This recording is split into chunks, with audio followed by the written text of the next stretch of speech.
Welcome to episode 63 of Project Geekology.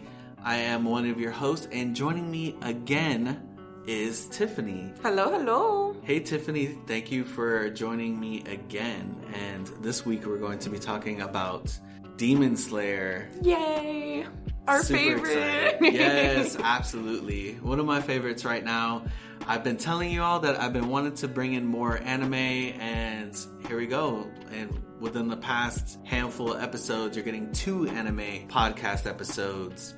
But before that, we're going to talk a little bit about what we've been up to. I've been watching a bunch of anime. I've been watching some Demon Slayer, preparing for this. A lot of One Piece, and I've also been watching Ahsoka.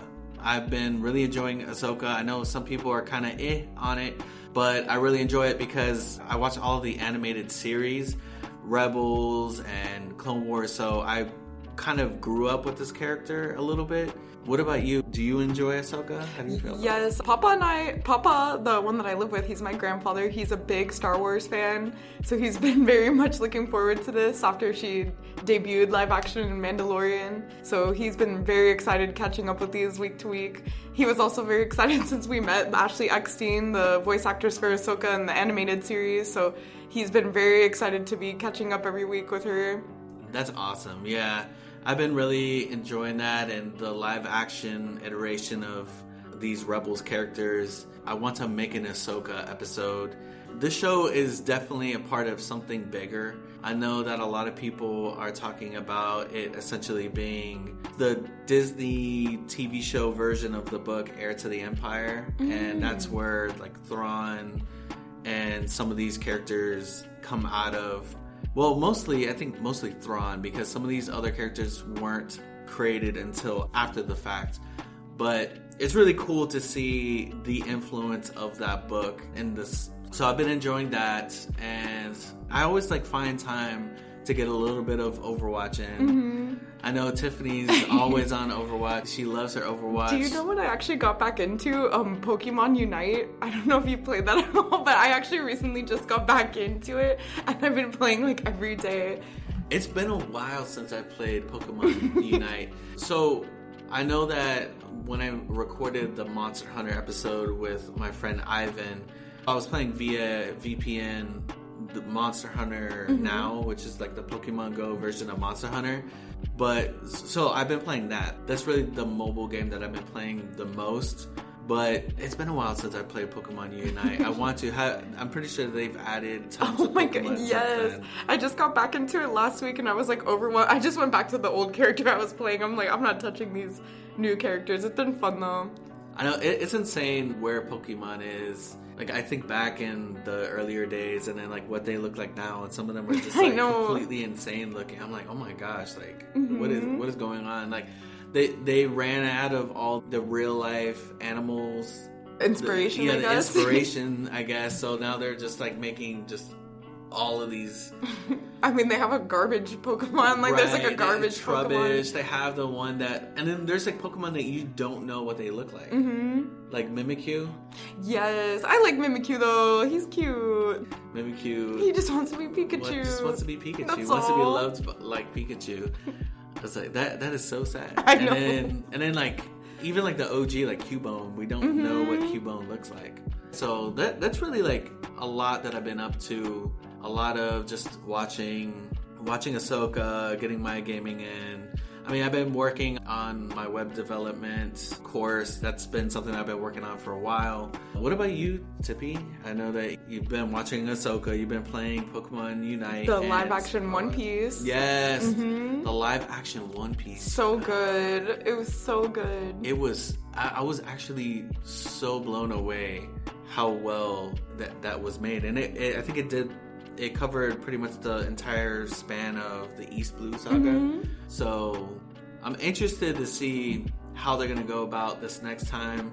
because there's a lot of interesting characters that they have to come out with. You know, Captain Smoker. I'm excited to see how they're gonna do Chopper too. Chopper, yes. Did you see that Jamie Lee Curtis wants to be Correa? That would be so good. I would love. I would fully support that. I could see it. Like, I could see her being that character. She'd have that snap, that the Correa, personality. Yeah. I was so excited. I'm glad that I had the basis of, like, I had watched the anime, so I knew kind of what to expect, but they had their own realization of it, but also it was backed by Oda, so I think that that's helped it out a lot. I feel like the Cowboy Bebop live action would have been a lot more successful if the creator was backed behind it. I agree. Because I feel like the parts were there, it's just something was missing. But yeah, aside from live action One Piece, anything else going on? Catching up on Jujutsu Kaisen. That's been crazy. If you haven't caught up already. I need to. I really need to. It's been crazy. And also things going on in the manga right now are like insane too. It's like equal on both sides. And oh my god, what is this other one I'm watching? I think I was telling you about it last time. It's the Jobless Reincarnation. It's like Mishoko Tensei, I think it's called in Japanese. It's so good. I know what you're talking about. I've seen it. It's on the second season now, so definitely it's a good watch. Like, you have a good amount to go in. So the last time, and I've talked about this a couple of times on the podcast since, but my friend Ivan, he recommended a movie to me that I watched. It's called, was it? It's an anime movie? Yeah, it's an anime movie. It was a Silent Voice. Oh my god, that is so sad. That movie is like so sad. I know that you being like a big anime fan, I was like, I have to like bring up that I saw that, and I said it on here, like that movie like made me cry. I know, you have no heart if you don't cry at the It just, I was like, oh my gosh, like just so much that was happening, and there was a lot of relatability that was going on in there. So the end scene with all the exes when they fall off like all the people, I'm like, this guy, like, oh my god, like it's so sad. I know, it was like a bittersweet ending, kind of. I had to bring that up. That movie like blew me away, kind of in the same way that, well, different, but it made an impact on me, kind of like the way that Your Name did. Oh, Your Name is amazing. Yes. It blew me away so much that like we made an episode about it like a couple years ago. I want to make an episode on that one, the Silent Voice. Oh, you have to. That one is so good. I think we've been talking enough. I think it's time for us to get into the topic of this episode, which is Demon Slayer. So I know that you've watched the anime, but have you read the manga? Yes, yeah, it's completed already. I finished it, I think, last year at some point, and it completely blew me away. It's one of my favorite series of all time. Oh my goodness. So it must not be like super long then. No, I think they only have a few like chapters left to go. They're already like more than halfway through. Oh my goodness. The anime? They're probably gonna do like, I would hope they would do it in movies. I don't think they would like draw it out any longer than it needs to be, but it's probably at least halfway done. Oh my goodness, that's crazy. Yeah, there's a lot that happened in this last season. So in the first season of Demon Slayer, I really felt that the first half was so much different than the rest of the series. Like there was this, it kind of felt a little bit like horror in a way. Yes. Whereas like the rest of the series, it can be dark, but it lightens up a lot more. But, you know, the first season, this is where we get our main characters. You get Tanjiro and Nezuko, and Tanjiro, his family gets killed by demons, but his sister gets transformed, Nezuko. And that like beginning is pretty tragic, and so like kind of it's hard to watch because this character's whole family is gone, and his sister is pretty much gone until there's like some recognition. She like kind of recognizes him, which gets her to stop trying to eat him. And I was like, okay, this is cool. And then he has this whole resolve to like help turn her back. And so I thought that resolve was about to change at the end of season 3. You know, we're gonna probably kind of jump back and forth. We'll talk about season 3 a little bit more in depth, but you know, Nezuko looks like she's gonna die, and yeah, And I'm like, oh my gosh, like, while this, because they drag it out so much, like, the whole scene. That scene was amazing. That scene was amazing. I'm like, and so, like, while he has all this stuff going in his mind, there's a lot of stuff going in my mind. I'm like, oh my gosh. I was like, there's no way that this is gonna happen. What is he gonna do? What is he gonna do now? Like, is he gonna be a demon slayer? Like, the whole reason why he became a demon slayer was because, you know, he wanted to find a way to help turn his sister back. And so, yeah, we get to Tanjiro. He learns how to become a swordsman in that first season. And I really like that first coat that he has. You know, oh, the blue? Yes. Yeah, that one's cool. And his teacher. I don't know how to pronounce it correctly. It's like Urodaki, something like that. He's like the first teacher of the water breathing style. Yes. The entirety of the first season, after he learns this, that's what he's using. He's using the water breathing style. I really liked the part where he eventually goes to become a demon slayer. They go through that like trial, and you get to the forest, and there's like the spiders, and that was pretty much like your first real taste of how the setup of the show is. Like, there's something that's going on in the beginning, and then there's like the big bad that has to get cut down, which a lot of the times it's a handful of like really, really strong demons. That first season, like, it really blew me away. And then we get to the like train arc, you know, is it Mugen? Mugen? And so in that first season, you get the two Hashira that you meet, which are like these high level demon slayers. The Hashira that you meet is Shinobu, and, well, you meet all of them. We'll be back after a quick break. I hate talking. Do you love talking about any topic and are never frustrated during conversations? Then I Hate Talking is not a podcast for you. But if there are topics that you avoid, then listen to I Hate Talking. Do you know the definition of every word others use? I Hate Talking is not a podcast for you. But if you are curious about the definition and historical usage of words, then listen to I Hate Talking. Do you know about current events and other random topics? Then I Hate Talking is not a podcast for you. But if you enjoy conversations on a variety of topics, then listen to I Hate Talking. Listen to I Hate Talking wherever you get your podcasts. Episodes drop every Thursday. Listen, like, and follow I Hate Talking today.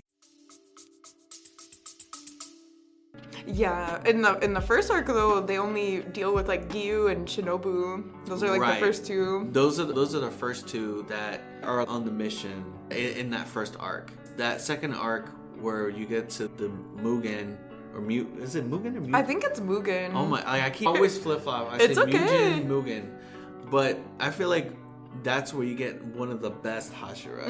Rengoku. He's just really, really cool. There's something about him that reminds me of like even his like personality. I don't know if he. Do you know who voices it? Is it Rico?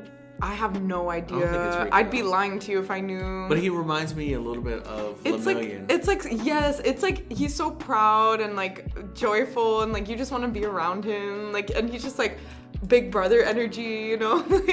When you get to kind of understand his background and how he wants to like make his father proud, and how he never got to really like see that, but Tanjiro got to see what his like father really thought about Rengoku's father really thought about him. And I feel like that arc was probably it's hard. It's like up there. That arc is because of Rengoku and the demon that they fought. I think that movie broke like box office records or something as far as like anime movies go. It was like the #1 anime movie. It like beat Spirited Away or something like that. I mean, come on. Yeah. It was so good. And I've gone to like the My Hero movies. And, I mean, which I enjoyed a lot, but that one just was so cinematic, yes. But there was just so much like emotion and impact behind it.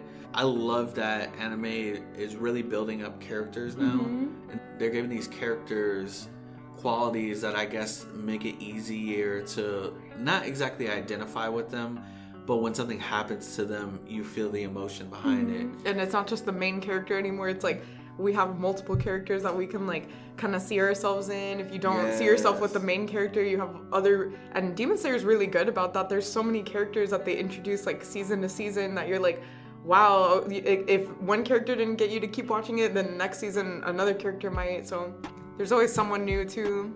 So what were your thoughts about like this first season and its arcs as opposed to the rest of the series? Like, do you agree that it feels, at least the beginning feels a lot different from the rest?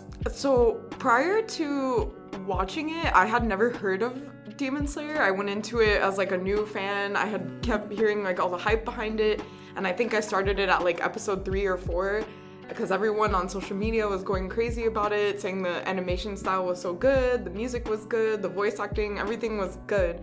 So I started watching it, and I think it was actually like around what you were saying earlier, the fight with the spider family.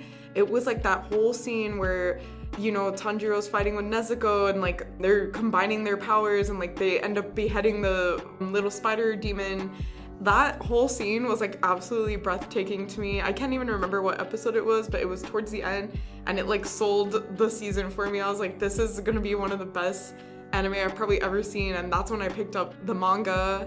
And I do agree though, like the first season was really slow because I think it's kind of showing he's not like every other shonen character where they're like born with great powers or anything like that. He never even knew demons really existed until that night where the demons like murdered his family, you know, like they always knew about them, but I don't think he really knew the extent of like what was to come. So right, like the real danger behind it. Yeah.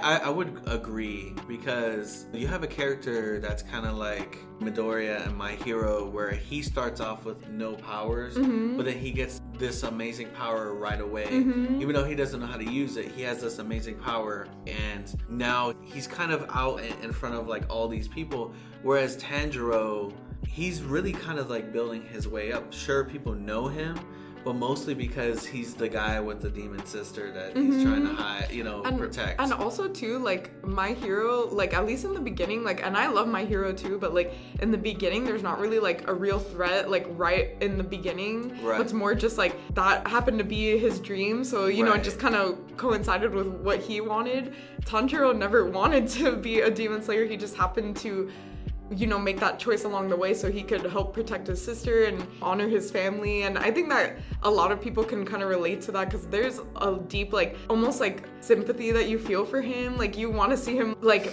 almost like honor his family. Like, he's like always thinking about his mom and his siblings and even his dad. Like, that spider fight, he's thinking of like the breathing style that the dad showed the dance. It's like so beautiful the way they do it, and especially like someone that has had family members pass, like I do definitely like see a lot of myself in Tanjiro, where it's like you always are thinking about those family members and like how they help you do more in the current world, you know, if that makes sense.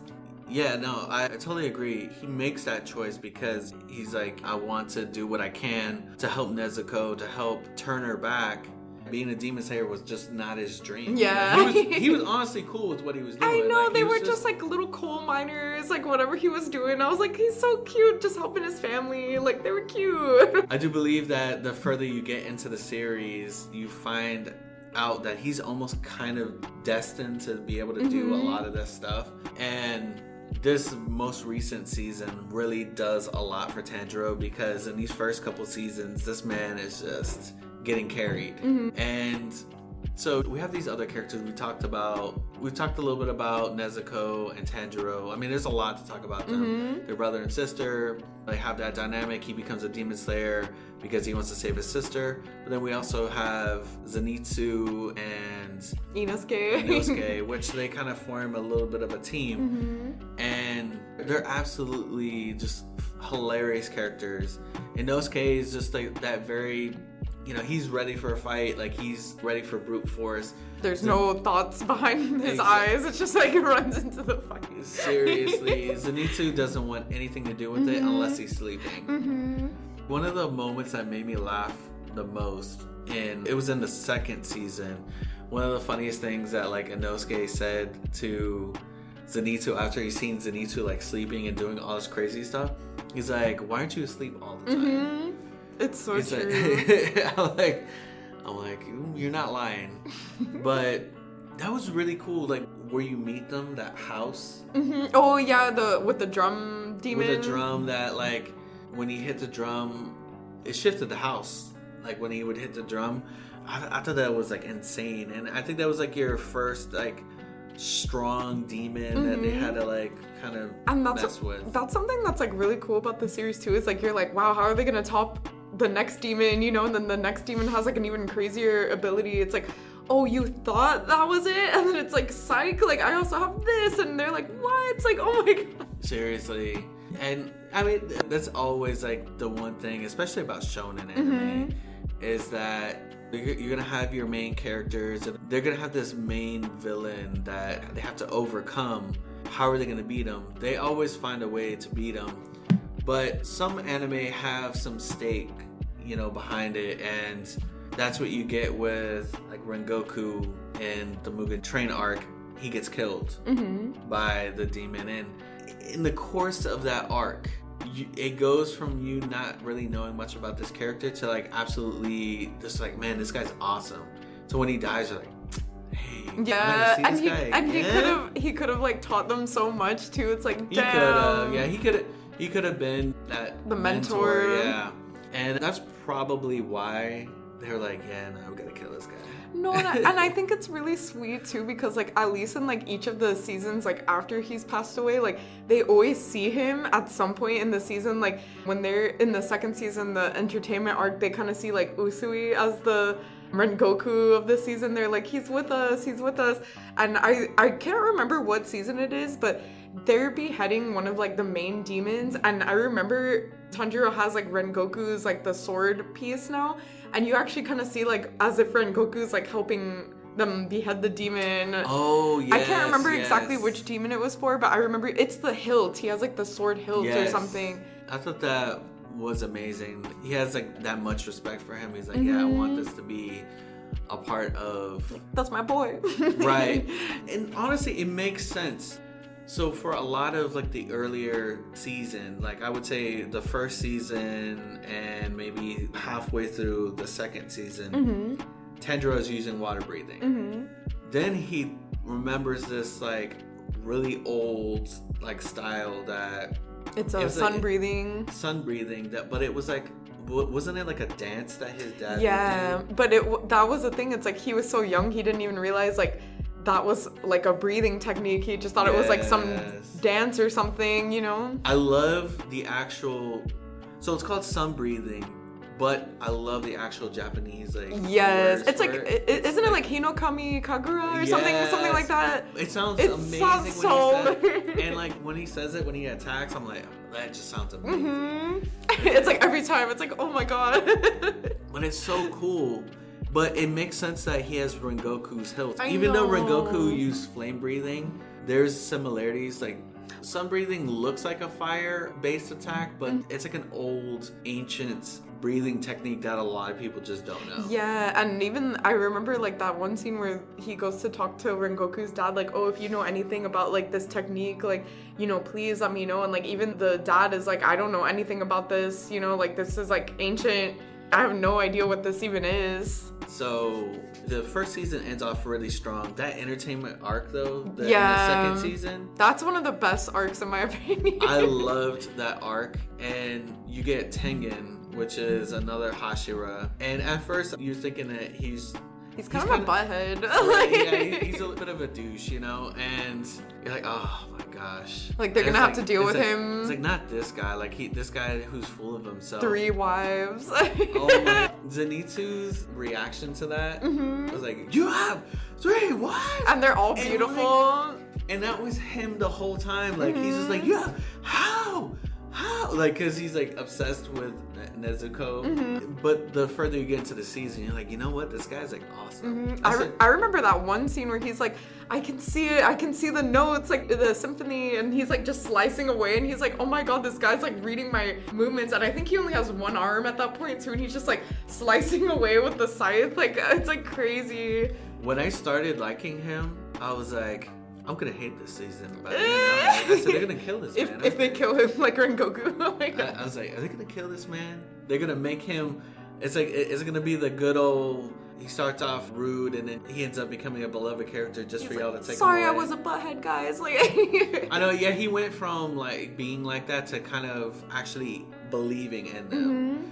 And yeah, like I said, just like the first season and the second season, Tanjiro gets very heavily carried by Tengen. Even Zenitsu and Inosuke were like going down. Inosuke, that one scene where they're trying to slice like Daki's head off, and he does that breathing technique where he's just like like scissoring the do you remember that? He's just like I'm like, yeah, I was like, this is disturbing. He's just like sawing her yeah, it's like, what the heck? Like, that was like the best scene. Beast breathing. Yeah, it's like self-taught. He always says it beforehand. He's like, self-taught beast breathing. Yeah.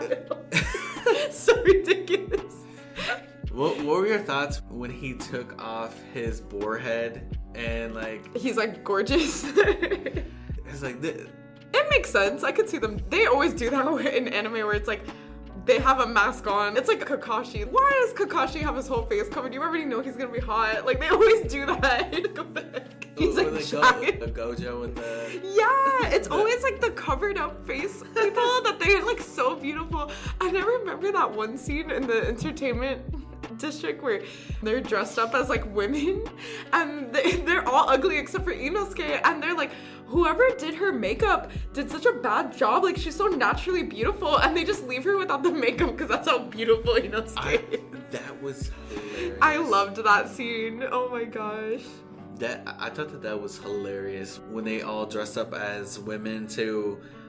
Well, they were in those... They're trying to like infiltrate because they keep hearing, oh my god, I can't think of the, because it's not geishas, it's like the performers. Right. They're trying to like infiltrate the houses because they like go to people's houses and perform. I think it's like Oiron or something, like, I can't remember the name. Oh, yes, and they believe that one of them was a demon. Yeah. Which they weren't wrong. Yes. Yeah, Dabi.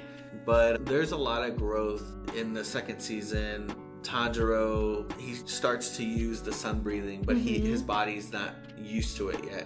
And it raises his temperature. And so I think he kind of goes between water breathing and sun breathing to like kind of cool him off. And yeah, like he was just like super injured. He had this like fingers broken. Remember at like one point like, like two fingers broken. And in Nezuko, she's always kind of fought, but she got stronger. She had her own like blood demon art. And it's like this really crazy like fire that she used it in the first season, but now it's like next level. She's got like this horn popping out, this like pattern on her skin, and by the end of that season you have this amazing city that they're in. It's booming, it's like it's an entertainment district, right?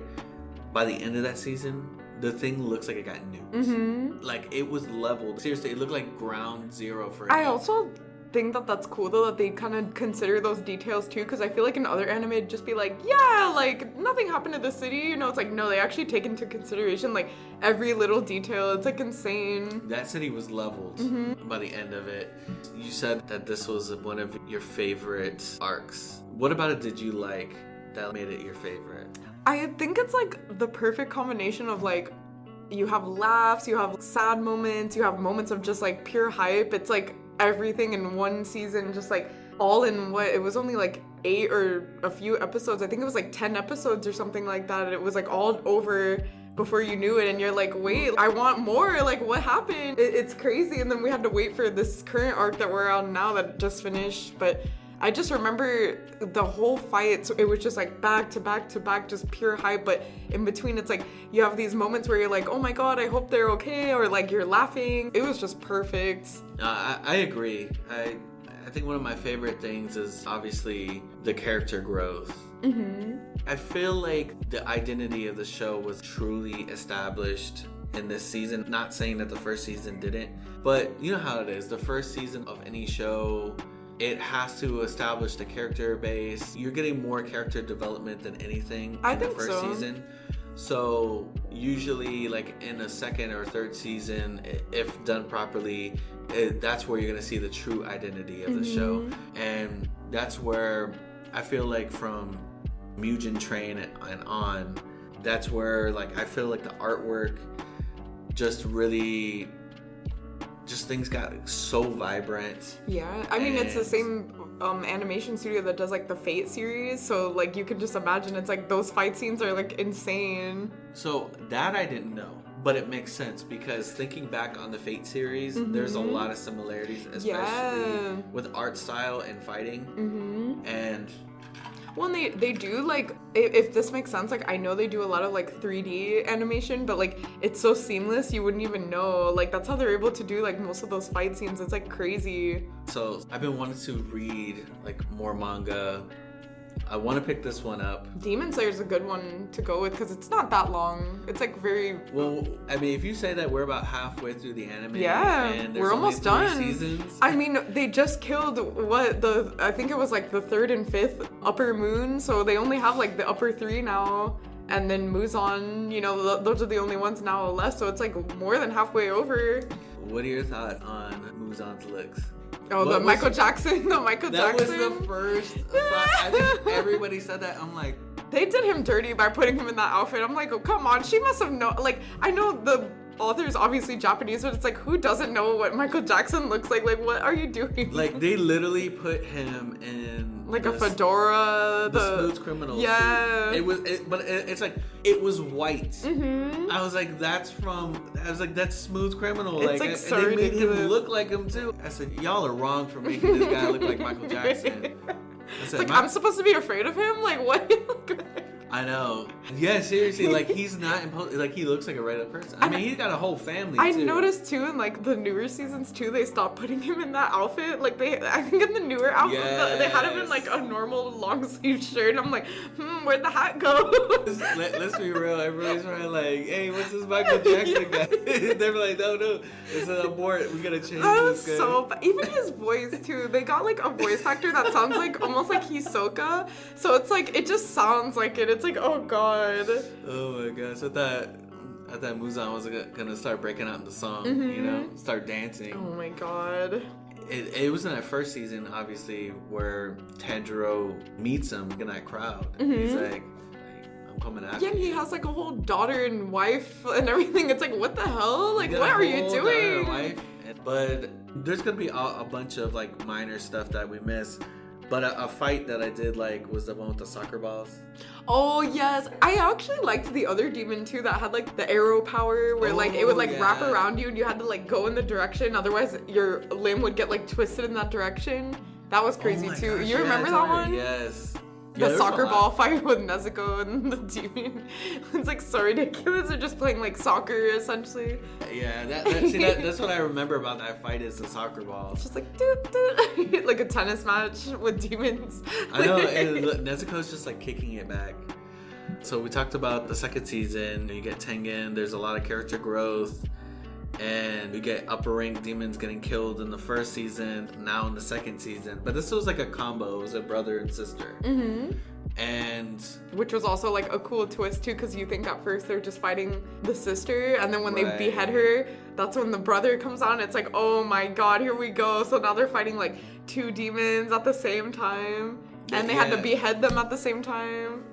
Yeah, that was crazy. I like that thread thing that Tanjiro does. He's like, I see the thread, and then it's like straight for the neck. That it's always so cool. And so season 3. How'd you feel about season 3?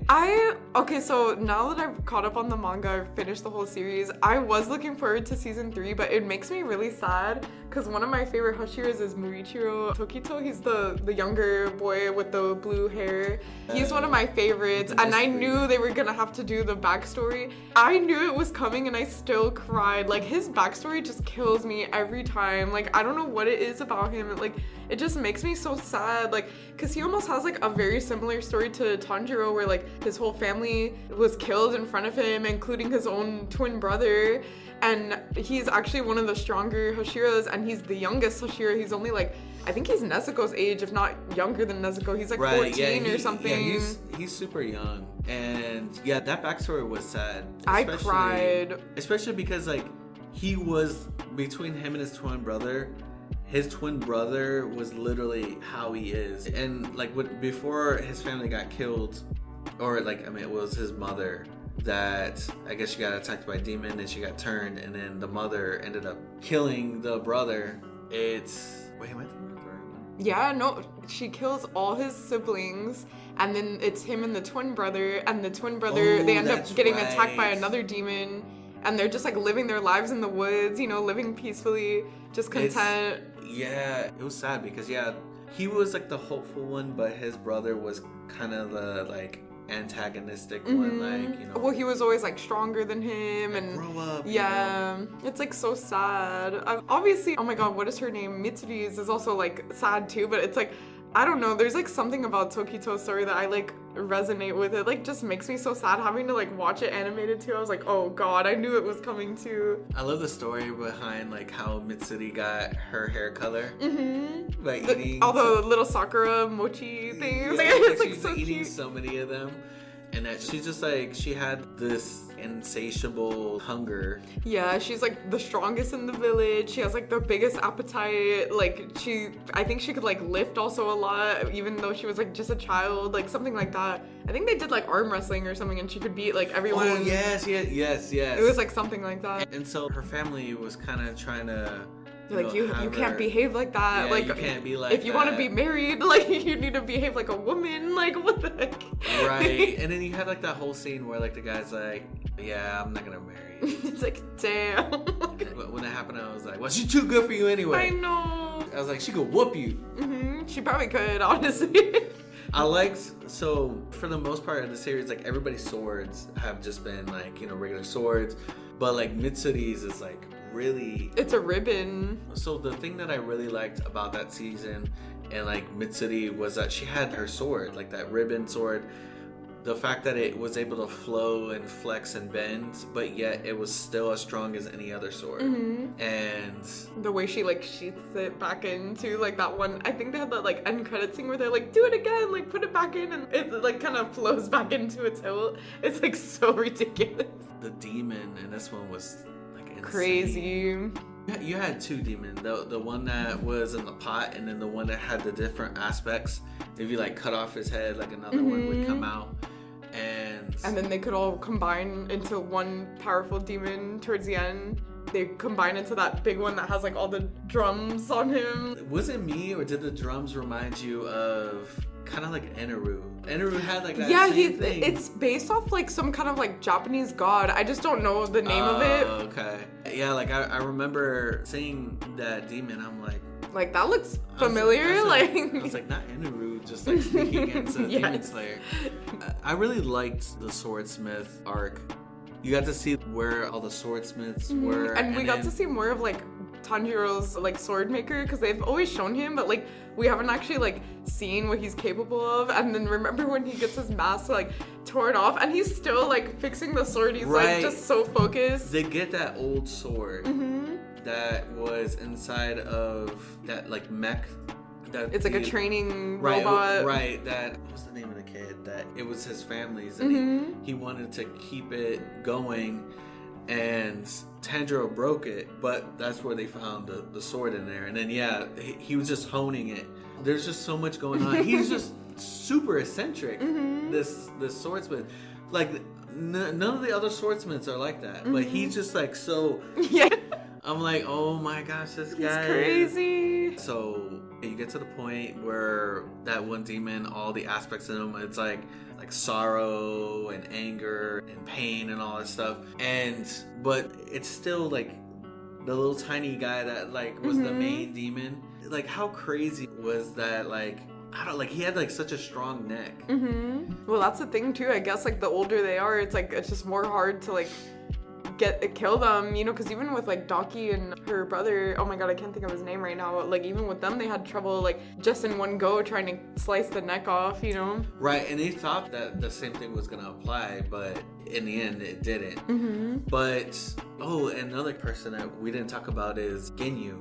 Oh my god, Genya, the one with the gun, right? Yes. Yeah, he's amazing. He's actually one of my favorite characters. Yes. So Genya, so I'm guessing he has demon powers. Well, he has like this I don't even know what you would call it. It's like this ability where he can consume like demon flesh, and for like short periods of time he can like gain the strength of demons, and he can also gain like the ability where he can like regenerate, but you know, it just depends on like, you know, what demon he's consuming. In the case of this last season, he consumed like an upper moon's blood, so he was as strong as he could possibly be. And on top of that, he's also a demon slayer, so it's like you combine the two and like he's pretty up there when it comes to strength. Right, he had like a whole hole blown into him. You could see like through him on the other side. So I thought his character was really cool. I thought the incorporation of the gun, I was like, oh man, this is cool. Yeah, he has a sword and a gun. It's like, I kept seeing all the memes like American breathing, like with a gun. It's like it's like it kind of reminds me of Cal Kestis and Jedi Survivor, where like there's a form of lightsaber that he has a lightsaber and a blaster. Yes, it's literally like it's exactly like that. The memes for that was funny too, like especially with the ones where they make Cal Kestis look like a redneck with it. Oh my god, yes. But it's true. It's like, where do they have the technology to have these guns? Like all the other people have swords. Like what the right? heck? Yes, like this man has, and it's not like a musket style gun either. Like he's just like shooting. Yeah. He has to use the sword to like hold it and then shoot it. Yes, I thought that was cool. He was like, like, oh my god. I really did enjoy the season, and like the end of it really had that shock factor to it, because we're thinking that Nezuko was gonna die, because this fight with this demon it's taken too long. You know, the sun is starting to come out, and so Tanjiro had a choice between keeping Nezuko covered because the sun had come out, or protecting these swordsmiths that were being attacked by that demon, because he had like an outer shell that was being burned away, but he was still being protected, but he could still kill these swordsmiths. And so he's just like very like torn, and then Nezuko kicks him off, and like it's in that moment where they prolong that moment, but you're like, oh my gosh, like are they like she's dead? She's dead. Like I was like, not them killing Nezuko. And yeah, like in that whole moment, I'm like, oh my gosh, like what's going on? Is she gonna die here? If she dies, then what's Tanjiro gonna do? Like, is he gonna just stop becoming a demon slayer, or is he gonna just keep it going in the name of Nezuko? And yeah, this is where we find out that Nezuko is, I think, the first demon. Yeah, she's the only demon that can actually tolerate being in the sun. In that same moment, I guess like she just kind of like leveled up, but she has the ability to talk too. Right. She like regained her ability to talk, and it's very limited right now. But she was still like being able to kind of communicate. And I'm like, oh, so next season's gonna be a lot different. I'm assuming that when we catch up to them, Nezuko's probably going to be talking a little bit more. And then now they're in the crosshairs of Muzan, because now he's like, yeah, I want that power. And I think he has that ability to like absorb. Yeah, he's been waiting for that. He's been looking for a demon specifically with that ability, because that's the only thing stopping him from continuing being like immortal, essentially. And the next seasons, I don't even know if we're going to see them right away, because the next seasons is going to be like Inosuke and Zenitsu, because you know how they weren't in this season, and we're going to be catching up with what they were doing, because they both went on their own like separate missions. Right, yeah, that was definitely noticeable in this past season, was they were not there. And yeah, Tanjiro had to level up in this one, and he realized that. He said this whole time, you know, everybody has been carrying me. I haven't been able to like do much, but now he's going full sun breathing, and he was mixing that sun breathing with Nezuko's power, and there's a lot of crazy fighting going on, and just like the animation, the visuals, the colors, I was really blown away. Even like the different breathing styles too, because like Mitsuri has like her love breathing, and then like Tokitsu has like the mist breathing. It was like really cool. The mist breathing was so cool. I loved how they did that, because it's like, how would you even think to like animate that? You know, it's like it's mist, like it's like crazy.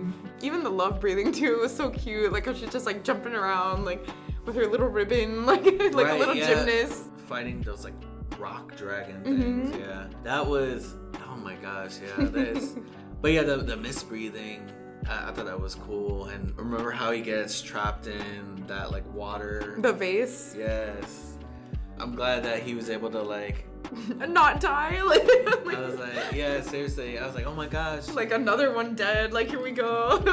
I was like, so in that first season, you get Rengoku, who like completely dies. Second season, you get Tengen, who almost dies, but is like severely injured. And then in this one, you kind of, like, everybody kind of goes out, like, or like they're harmed, but not bad. I would say the most harmed one was Tokido. And that's pretty much like how these 3 seasons play out. I mean, there's a lot of details here and there that we kind of miss out on.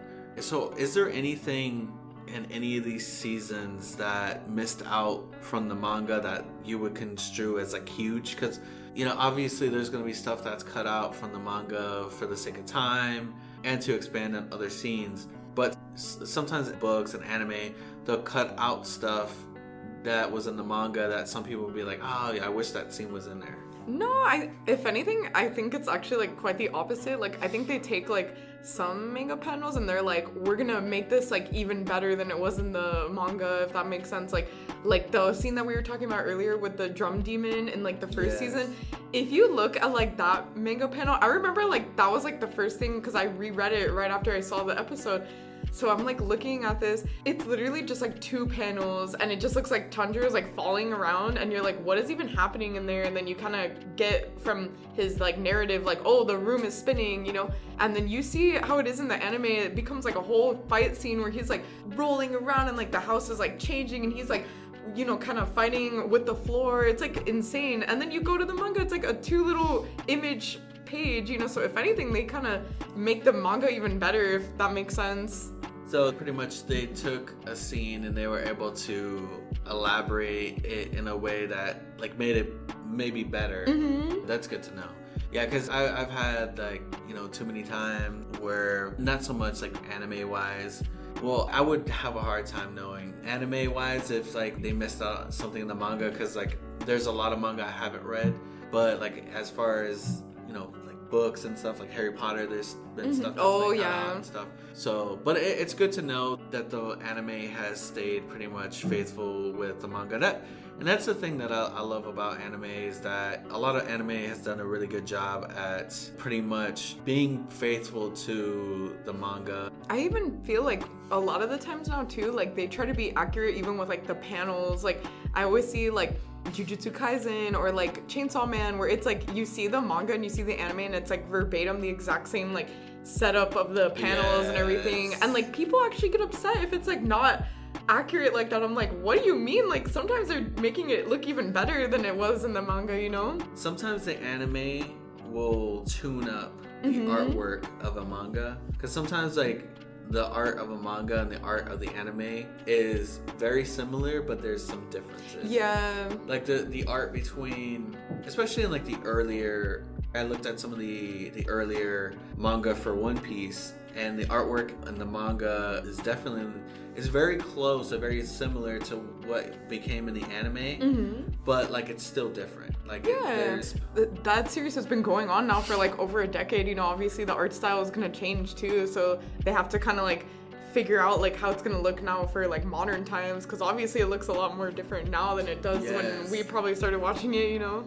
So Demon Slayer, if y'all haven't watched Demon Slayer, it's definitely worth it. It's really cool if you've heard about the hype, but you're not too sure because it might be overhyped. It might be overhyped. No, the hype is well placed. I think I enjoy it. I think it's got a really cool story, and it's got a really good like sibling bond going on in there, and friendship too. If you have one last thing that you wanted to let the listeners know, what would it be? About Demon Slayer? Yes. I think at least give it a chance. Like, if you haven't already, like, you have to give it a chance. It's one of those ones that it's gonna be one of the big anime of our generation. Like, I know it's kind of like cliche to say, but like, I definitely do think it's like almost like Naruto level, like if not better, like perfecting those mistakes of like the past shonen, you know? Yes, it's strong. The artwork is great. The story is strong. My last thing would be, if you've been looking for like a really good shonen and you haven't stumbled into this is the shonen for you. If you love shonen, if you're a huge fan of shonen, even like, you know, people who aren't like a huge fan of shonen can find a highlight of this, but like this is definitely like a shonen fan wonderland, you know? Even people who don't like shonen, like I have my sister doesn't even watch anime. This was actually her first anime because she ended up loving the art style so much. Like the art style is actually what like sucked her in. She thought it was really beautiful. Ends up watching it with me now, and that's like the only anime she'll watch aside from like maybe Jujutsu Kaisen, and that's it. Yeah. Now you gotta bring her more into the fold. I'm trying. You gotta make her into an anime mega fan. You gotta bring her out to the conventions, just shield her from the furries. Yeah, exactly. Oh yeah. Thank you for joining us for episode 63 of Project Geekology. Now with Demon Slayer, it's still coming out with episodes, so expect an update in the future. I'm probably going to do an update on it when the series ends, or depending on how long it runs for, but I'll definitely give it another handful of seasons, and then we'll update you from pretty much the point of the next season that comes out all the way up until the end, if it is the end. But nevertheless, thank you for joining us and listening to us talk about Demon Slayer. We know that there's a lot that we probably missed. There's so many intricacies in Demon Slayer. There's so much to talk about. There's all the different Hashira that we really only talked about the ones that were featured in the anime, but there's going to be tons more that come out in future seasons. We'll talk about them, and so stay tuned. I'm still working out the details of what the next episode's going to be, but keep an eye out on Twitter for an announcement of what the next episode is going to be. But thank you so much. If you enjoyed this episode or any other Project Geekology episode, give us a nice 5-star review. We love to look at them. We want to read them on air. And follow us on our socials at PGeekology on Twitter and at Project Geekology on Instagram. And we'll have them in the show notes along with Tiffany's Instagram if you want to go check out her cool anime stuff. And she's got her stuff set up. She's a big Overwatch fan, so you'll probably see some Overwatch stuff on there too. And I hope y'all have a great rest of your week and keep an ear out for the next episode. Thank you. Bye. We did it!